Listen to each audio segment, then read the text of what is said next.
back with another video, and today's video we're going to be continuing our read of the Gospel of John. But real quick, I want to address some things that have been in my mind. I was thinking about the end times, and that's a real habit I really have to get over because really there's more, or social media wise at least, people tend to focus. They tend to have uh, this need to focus on the fearful elements of the end times. But the funny ironic part is that these guys tend to miss the main point of why the end times are happening in the first place. The end times, just think of it like this, right? The end times are just basically the time frame or the state of the world per se, leading up unto the day of judgment or the last day, right? That is just the end times. Now, people miss the point of this because people, of course, being greedy human beings, we want to exploit this idea for fame, for views, I can't stress it enough how many videos I've saw that talk about the end times where they go into so much detail, not to be a knock against them or anything. I do appreciate research, but they don't have balance to it. They have fear. They got all the fear mongering and whatnot, but they don't have a lick of hope in them, which is how I know they're missing that point because the times are supposed to get dark because there's a great light coming, and that light is Jesus Christ. But we just here focusing on the darkness. Like I'm telling you, I've seen, and if you've been on YouTube any length of time, studying, this similar subject matter, you would have known and seen countless videos, so and so saying, "Oh, is this the mark of the beast?" or "Is this the?" No. Again, I don't say this to discredit them. I just say this to have those content if they do watch this video, right? Only to have them maybe offer a little bit of self-examination. Like, ask yourself, what is my motive for making this video? Why am I doing this? Because really, I know it's impure. Many of their motives are impure for making the content. Some of them don't even have, I can't stress the some of these guys don't even have the most basic doctrine set. They don't even know what they believe in, but revelation is always on their mind. What I mean by that is that I've seen Hebrew Israelites, of all people, talking about the end times. Like, you guys don't even believe Jesus is the way. You don't even believe Jesus is the Messiah. Why any less are you delving into the last book of the New Testament, the last book of the side of the Bible you claim not to believe in? Like, if you have not labeled the basic stuff of what you believe, like, are you saved by works? Are you saved by faith? They did not even pin down the basics, yet you've already reached the end of the Bible when you've barely scratched the surface. It doesn't make any sense. All right, now that's just something I wanted to address. Now, not for that any means to take away from this video. No, we're gonna still read the Gospel of John. I'm gonna begin from chapter 8, if I recall correctly. Now, I'd like to acknowledge that again. This is the Gospel of John we're speaking, not first, second, or third John, not any of the Johannine literature, just particularly the gospel he's written, and only that gospel. So if we're gonna go back there, it's the fourth book of the New Testament. So we're gonna continue at, actually we're gonna start at 10, in fact. So this is Jesus speaking. I want to even go back to 6 because 10 is a decent start, but I like there to be a little bit more setup so you guys don't feel as if I'm just beginning at a place where there wasn't all that much build up to it, because it pairs well with the underlying context than to just go straight for the main thing at first. So we're gonna go maybe not 6 because we don't want to read too much of things we already discussed. So maybe 8. So all right. Jesus returned to the Mount of Olives, but early the next morning he was back again at the temple. A crowd soon gathered, and he sat down and taught them. As he was speaking, the teachers of the religious law and the Pharisees brought a woman who had been caught in the act of adultery. They put her in the front of the crowd. "Teacher," they said to Jesus, "this woman was caught in the act of adultery. Now the law of Moses says to stone her, but what do you say?" They were trying to trap him into saying something they could use against them. But Jesus stooped down and wrote in the dust with his finger. They kept demanding an answer, so he stood up again and said, "All right, but let the one who has never sinned throw the first stone." Then he stooped down again and wrote in the dust. When the accusers heard this, what's going on? The book just vanished. All right, here we are. So when the accusers When the accusers heard this, they slipped away one by one, beginning with the oldest, until only Jesus was left in the middle of the crowd with the woman. Then Jesus stood up again and said to the woman, "Where are your accusers? Didn't even one of them condemn you?" "No, Lord," she said. And Jesus said, "Neither do I, and sin no more."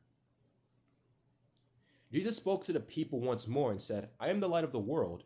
If you follow me, you won't have to walk in darkness, because you will have the light that leads to life." The Pharisees replied, "You are making those claims about yourself. Such testimony is not valid." So Jesus told them, "These claims are valid even though I make them about myself. For I know where I came from and where I am going. But you don't know this about me. You judge me by human standards, but I do not judge anyone. And if I did, my judgment would be correct in every respect, because I am not alone. The Father who sent me is with me. Your own law says that if two people agree about something, their witness is accepted as fact. I am one witness, and my Father who sent me is the other." "Where is your Father?" they asked. Jesus answered, "Since you don't know who I am, you don't know who my Father is. If you knew me, you would also know my Father." Jesus made these statements while he was teaching in the section of the temple known as the treasury. But he was not arrested, because his time had not yet come. Later Jesus said to them, "I am going away. You will search for me, but will die in your sin. You cannot come where I am going." The people asked, "Is he planning to commit suicide? What does he mean by, 'You cannot come where I am going'?" Jesus continued, "You are from below, I am from above. You belong to this world, I do not. That is why I said you will die in your sins. For unless you believe that I am who I claim to be, you will die in your sins." "So, who are you?" they demanded. Jesus replied, "The one I have always claimed to be. I have much to say about you and much to condemn, but I won't. For I don't, for I say, excuse me there. For I say only what I have heard from the one who sent me, and he is completely faithful."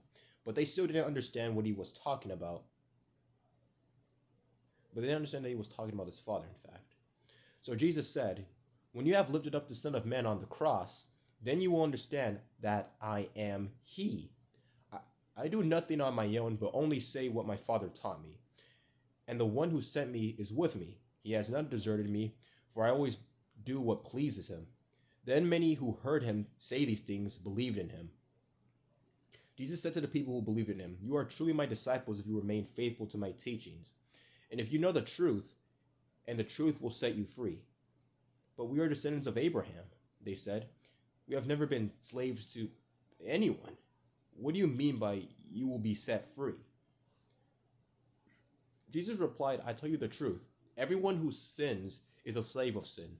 A slave is not a permanent member of the family, but a son is part of the family forever.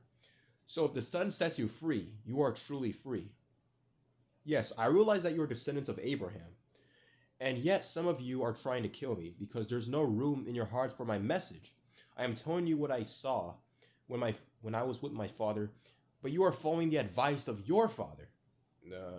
"Our father is Abraham," they declared. "No, for if you were really the children of Abraham, you would follow his example. Instead, you are trying to kill me because I told you the truth, which I heard from God. Abraham never did such a thing. No, you are imitating your real father." They replied, "We are illegitimate children.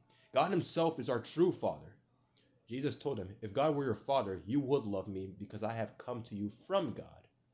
I am not here on my own, but he sent me. Why can't you understand what I am saying?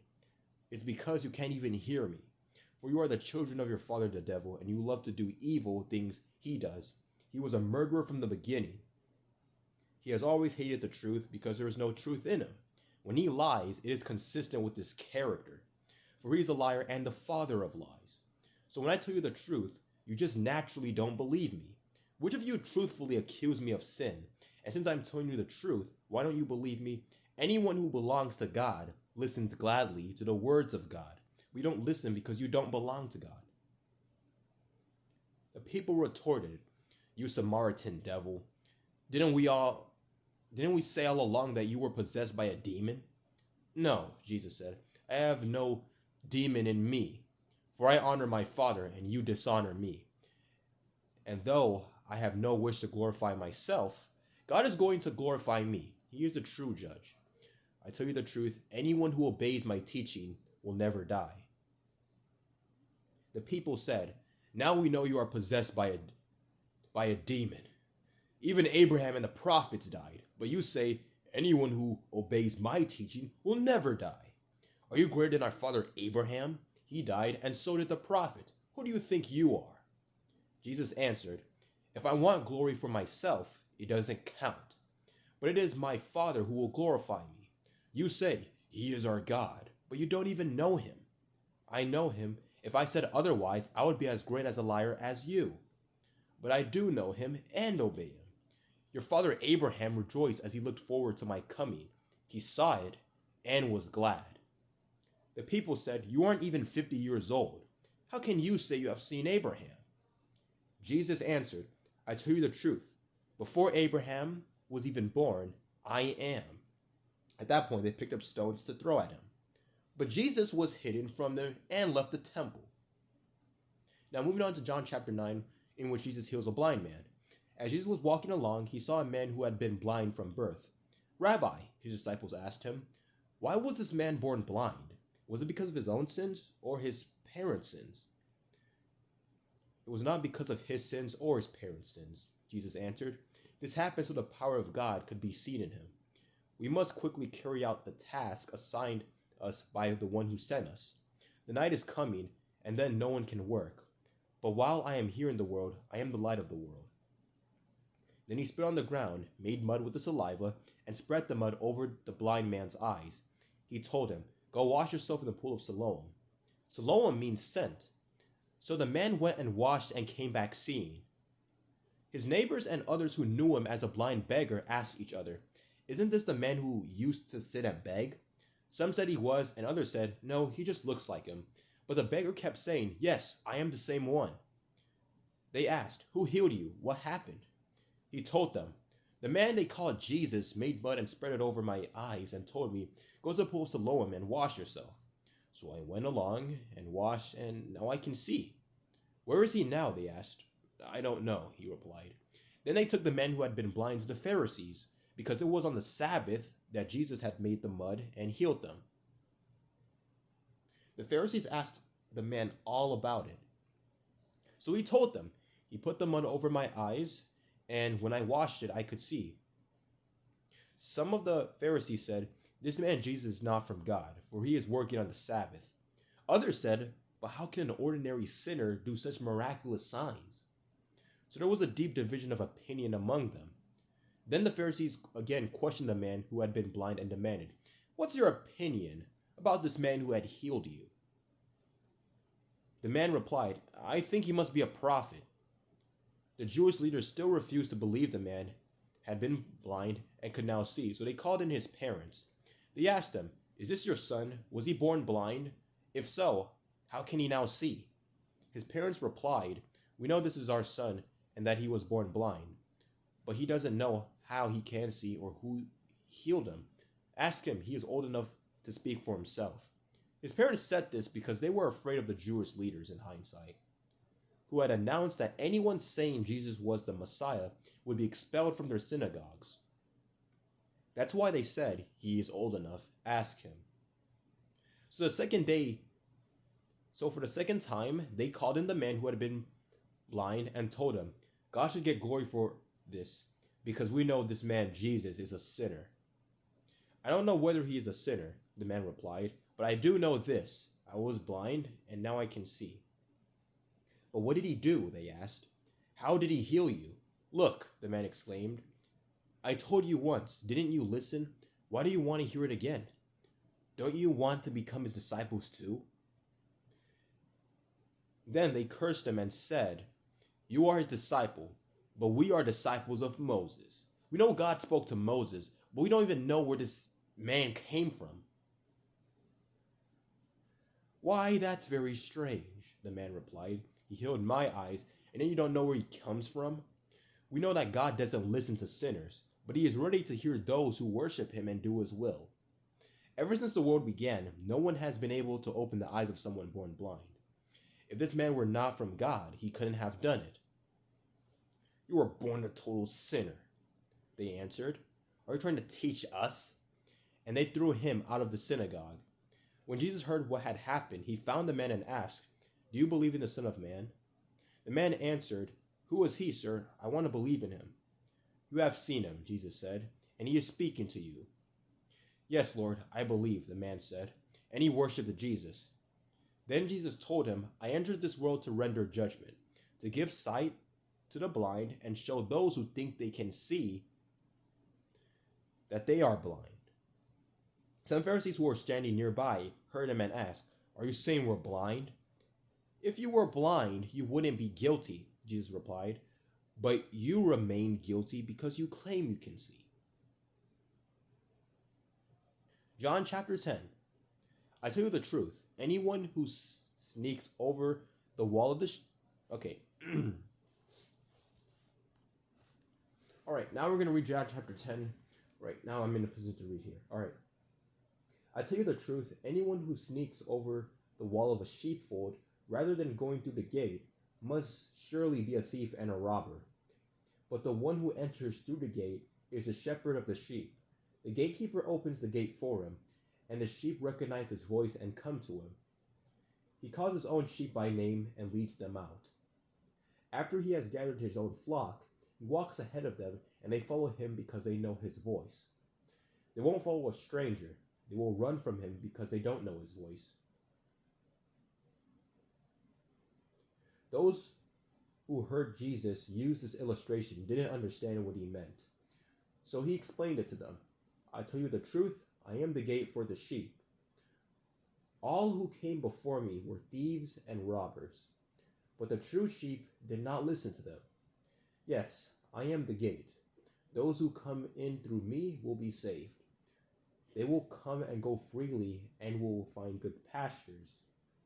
The thief's purpose is to steal and kill and destroy. My purpose is to give them a rich and satisfying life. I am the good shepherd. The good shepherd sacrifices his life for the sheep. A hired hand will run when he sees a wolf coming. He will abandon the sheep because they don't belong to him, and he isn't their shepherd. And so the wolf attacks them and scatters the flock. The hired hand runs away because he's only working for the money and doesn't really care about the sheep. I am the good shepherd. I know my own sheep, and they know me, just as my Father knows me, and I know the Father. So I sacrifice my life for the sheep. I have other sheep too that are not in the sheepfold. I must bring them also. They will listen to my voice, and there will be one flock with one shepherd. The Father loves me because I sacrifice my life so I may take it back again. So no one can take my life from me. I sacrifice it voluntarily, for I have the authority to lay it down when I want to and also to take it up again. For this is what my Father has commanded. When he said these things, the people were again divided in their opinions about him. Some said, He's demon-possessed and out of his mind. Why listen to a man like that? Others said, This doesn't sound like a man possessed by a demon. Can a demon open the eyes of the blind? It was now winter, and Jesus was in Jerusalem at the time of Hanukkah, the festival of dedication. He was in the temple walking through the section known as Solomon's Colonnade. The people surrounded him and asked, How long are you going to keep us in suspense? If you are the Messiah, tell us plainly. Jesus replied, I have already told you, and you don't believe me. The proof is the work I do in my Father's name. But you don't believe me because you are not my sheep. My sheep listen to my voice, I know them, and they follow me. I give them eternal life, and they will never perish. No one can snatch them away from me, for my Father has given them to me, and he is more powerful than anyone else. No one can snatch them from my Father's hand. The Father and I are one. Once again, the people picked up stones to kill him. Jesus said, At my Father's direction, I have done many good works. For which one are you going to stone me? They replied, We're stoning you not for any good work, but for blasphemy. You, a mere man, claim to be God. Jesus replied, It is written in your own scriptures that God said to certain leaders of the people, I say you are gods, and you know that the scriptures cannot be altered. So if those people who receive God's message were called gods, why do you call it blasphemy when I say I am the Son of God? After all, the Father sent me apart and sent me into the world. Don't believe me unless I carry out my Father's work. But if I do his work, believe in the evidence of the miraculous works I have done. Even if you don't believe me, then you will know and understand that the Father is in me and I am in the Father. Once again, they tried to arrest him, but he got away and left them. He went beyond the Jordan River, near the place where John was first baptizing, and stayed there a while. And many followed him. John didn't perform miraculous signs. They remarked to one another, but everything he said about this man has come true. And many who were there believed in Jesus. Now, moving on to John chapter 11.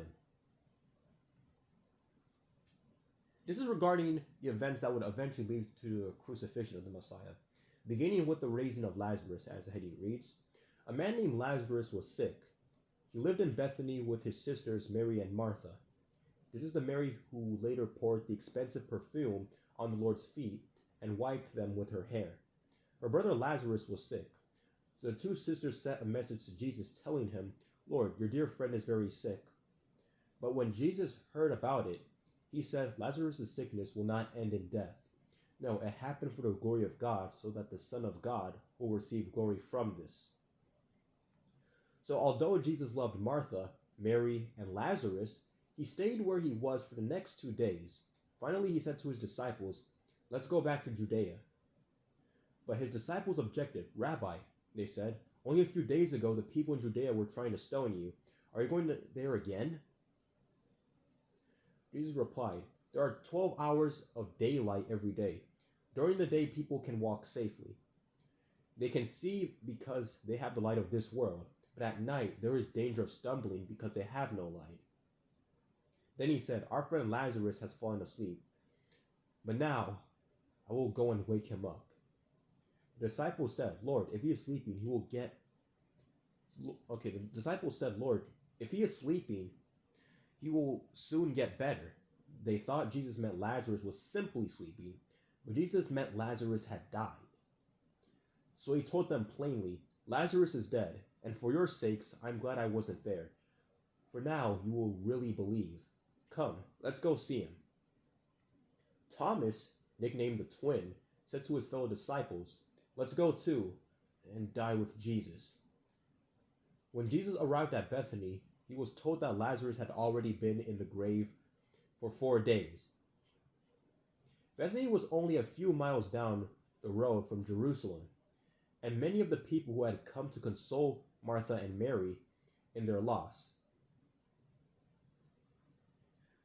When Martha got word that Jesus was coming, she went to meet him, but Mary stayed in the house. Martha said to Jesus, Lord, if only you had been there, my brother would not have died. But even now, I know that God will give you whatever you ask. Jesus told her, your brother will rise again. Yes, Martha said, he will rise when everyone else rises, at the last day.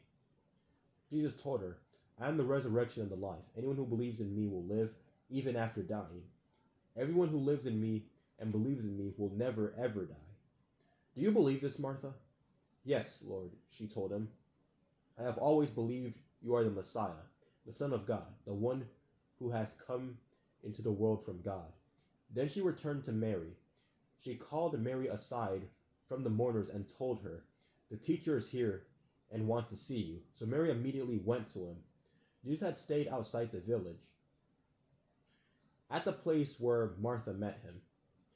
When the people who were at the house consoling Mary saw her leave so hastily, they assumed she was going to Lazarus' grave to weep. So they followed her there.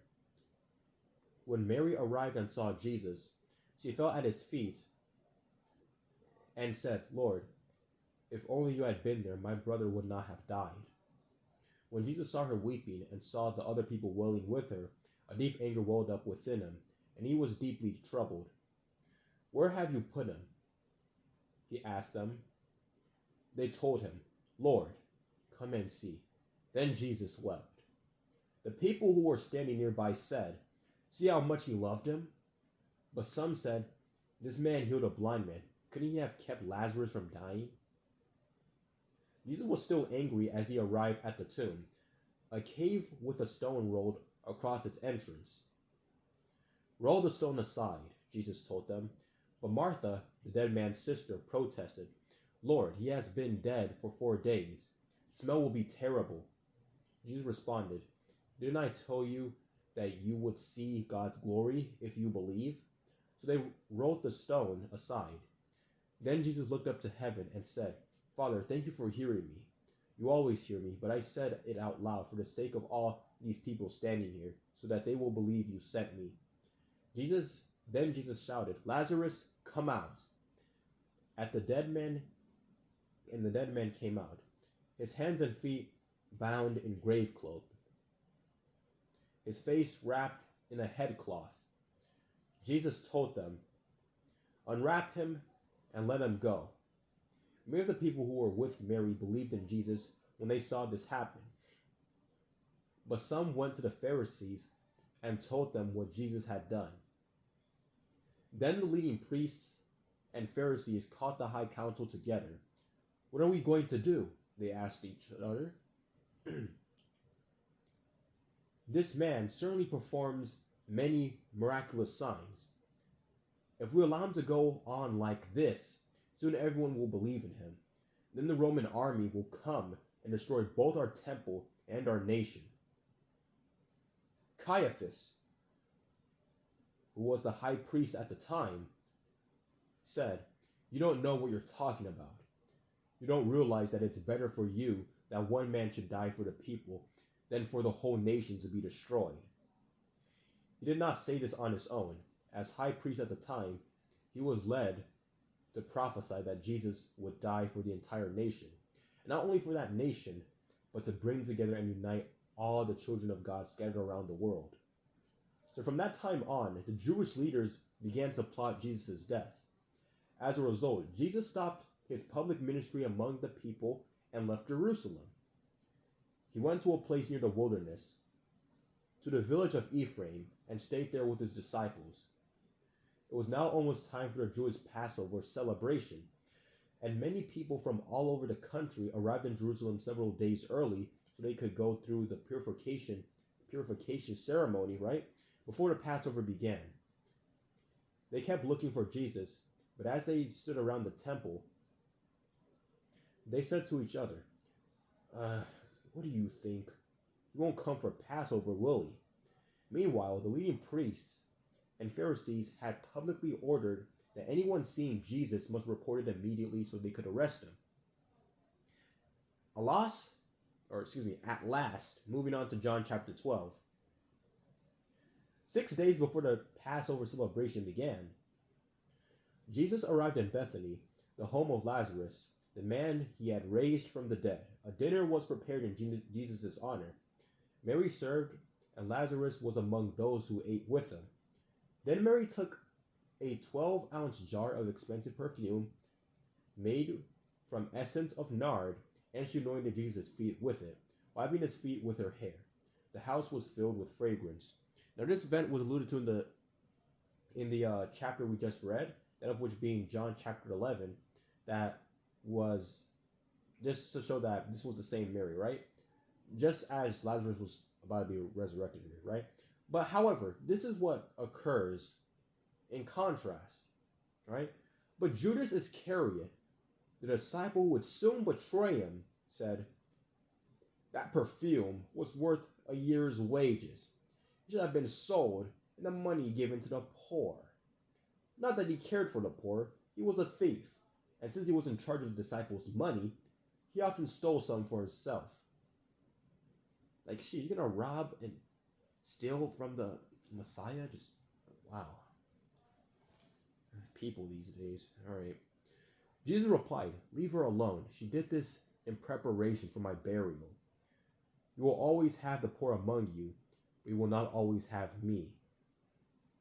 When all the people heard of Jesus' arrival, they flocked to see him and also to see Lazarus, the man Jesus had raised from the dead. Then the leading priests decided to kill Lazarus too, for it was because of him that many of the people had deserted them and believed in Jesus. The next day, the news that Jesus was on the way to Jerusalem swept through the city. A large crowd of Passover visitors took palm branches and went down the road to meet him. They shouted, "Praise God! Blessings on the one who comes in the name of the Lord. Hail to the King of Israel." Jesus found a young donkey and rode on it, fulfilling the prophecy that said, "Don't be afraid, people of Jerusalem. Look, your king is coming, riding on a donkey's colt." His disciples didn't understand at the time that this was the fulfillment of prophecy. But after Jesus entered into his glory, that is to say, after he was crucified and ascended, they remembered what had happened and realized that these things had been written about him. Many in the crowd had seen Jesus call Lazarus from the tomb, raising him from the dead, and they were telling others about it. That was the reason so many went out to meet him, because they had heard about this miraculous sign. Then the Pharisees said to each other, "There's nothing we can do. Look, everyone has gone after him." Some Greeks who had come to Jerusalem for the Passover celebration paid a visit to Philip, who was from Bethsaida in Galilee. They said, "Sir, we want to meet Jesus." Philip told Andrew about it, and they went together to ask Jesus. Jesus replied, "Now the time has come for the Son of Man to enter into his glory. I tell you the truth, unless a kernel of wheat is planted in the soil and dies, it remains alone. But its death will produce many new kernels, a plentiful harvest of new lives. Those who love their life in this world will lose it. Those who care nothing for their life in this world will keep it for eternity. Anyone who wants to serve me must follow me. But because my servants must be where I am, and the Father will honor anyone who serves me, now my soul is deeply troubled. Should I pray, 'Father, save me from this hour'? But this is the very reason I came. Father, bring glory to your name." Then a voice spoke from heaven, saying, "I have already brought glory to my name, and I will do so again." When the crowd heard the voice, some thought it was thunder, while others declared an angel had spoken to him. Then Jesus told them, "The voice was for your benefit, not mine. The time for judging this world has come, when Satan, the ruler of this world, will be cast out. And when I am lifted up from the earth, I will draw everyone to myself."